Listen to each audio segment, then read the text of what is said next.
Paano nga ba malalaman kung ang iyong buhay ay patungo sa tamang direksyon?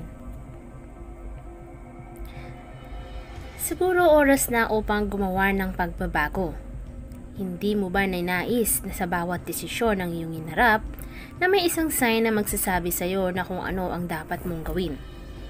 Bigyang pansin ang pulang mga hudyat.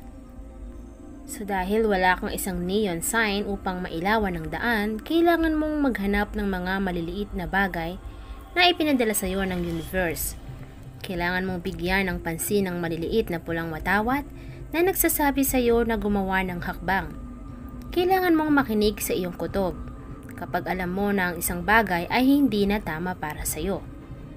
Ngunit paano malalaman na ang iyong trabaho, relasyon, mga kaibigan, dieta o pamumuhay ay hindi na nag-workout sa iyo? Sigurado ang ilang mga palatandaan ay medyo malinaw. Ngunit kung minsan ang mga palatandaang ito ay hindi rin inaasahan o dumating sa iba't ibang mga form at maaring maging mas malabo. Kaya naman narito ang ilang mga paraan upang matulungan kang malaman kung ang iyong buhay ay patungo sa tamang direksyon.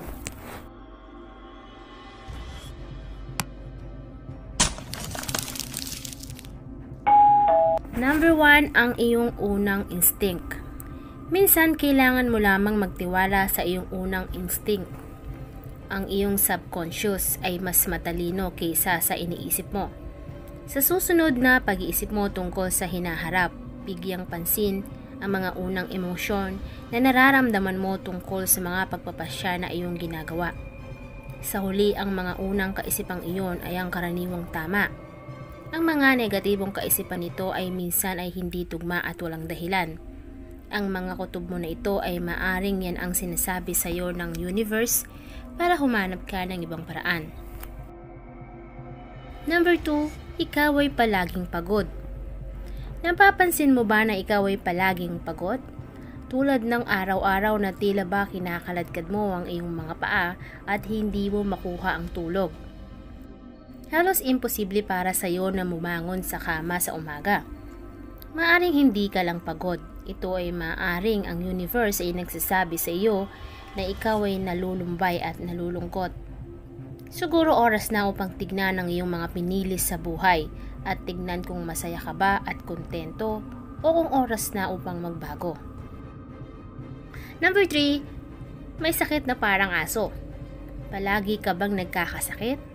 Bueno, ang pagiging malungkot at labis na pagkapagod ay makakapagpasakit sa iyo na pisikal, sa isipan at sa katawan. Ang pagiging sakitin at pagod ay isang tunay na bagay at kailangan mo nang alisin ang anumang bagay na nagbibigay sa iyo ng ganyang pakiramdam. Siguro ang iyong katawan ay nagsasabi sa iyo na magpatuloy at subukan ng isang bagong bagay. Number 4, hitting roadblocks.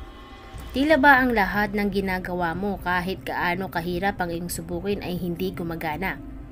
Maari ito ay isang senyales na ang iyong kasalukuyang estado at ang sitwasyon na nakuha mo sa iyong sarili ay hindi tama para sa iyo. Ang mga hadlang na ito, malaki man o maliit, ay maaring sinasabi sa iyo ng universe na baguhin ang mga bagay. Number 5, pakiramdam na takot at anxiety. Nararamdaman mo ba na ikaw ay nababalutan ng anxiety? Nararamdaman mo ba na natatakot kang pumasok sa trabaho o makitungo sa iyong araw-araw na gawain? Ang labis na pakiramdam ng anxiety at kakilakilabot na sumusunod sa iyo saan man ay isang palatandaan ng isang bagay ay hindi tama at kailangan mong baguhin. Number 6, naglitaw ang mga hindi inaasahang pagkaantala. Naiwanan ka ba ng train? May aksidente ba na na-involve ka o nakabook na lahat ng mga flights kaya hindi ka na makapag-out of town? Minsan ang mga aksidenteng ito ay nangyayari dahil sa isang kadahilanan at hindi talaga sila aksidente. Maaring hindi mo alam kung paano at bakit sa oras pa na iyon ito nangyari. Ngunit maaaring sinusubukan ka ng universe na turuan ka o sabihin sa iyo ang isang bagay.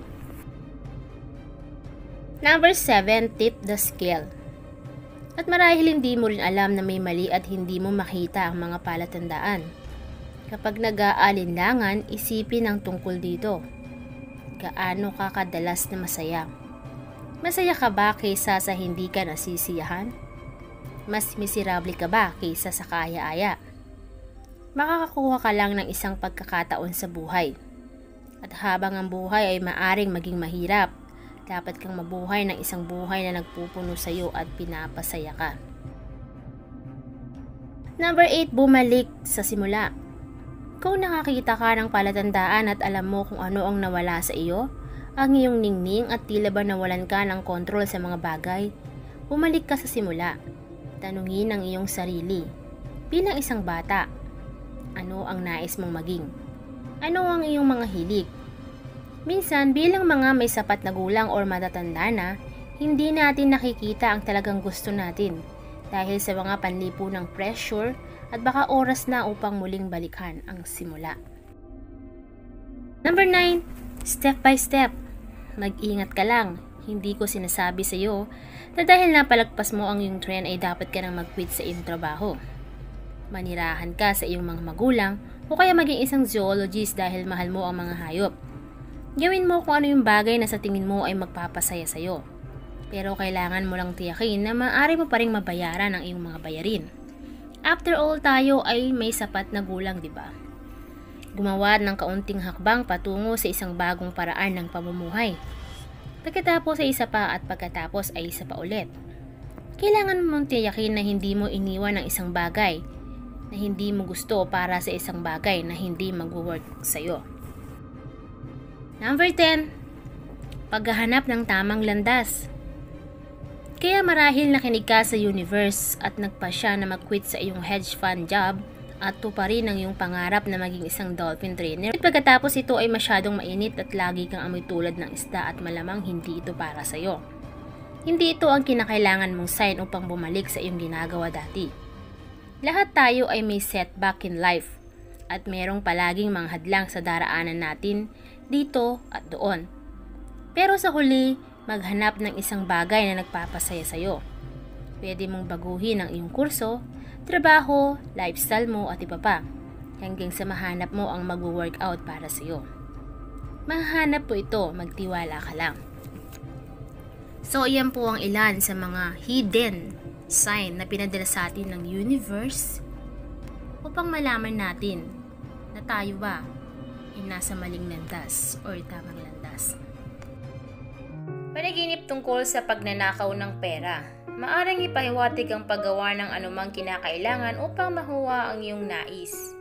Panaginip na nanakawan ka. Ito ay maaring magpahiwatig ng ilang negativity na iyong kinikimkim, tulad ng mga negatibong kaisipan at laging inaasahan ang pinakamasama.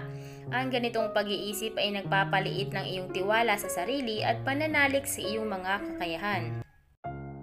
At yan ang ilan sa ating mga panaginip tungkol sa pera, mga kahulugan at interpretasyon. Pero paalala lamang po, ito ay mga gabay lamang. Walang sino man sa atin ang makakapagsabi ng mga tunay na mangyayari o magaganap sa atin.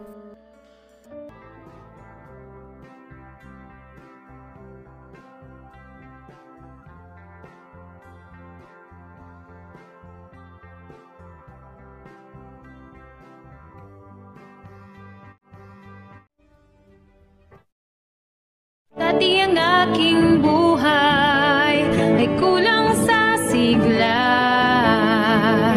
Gandang taglay ko ay hindi nila makita.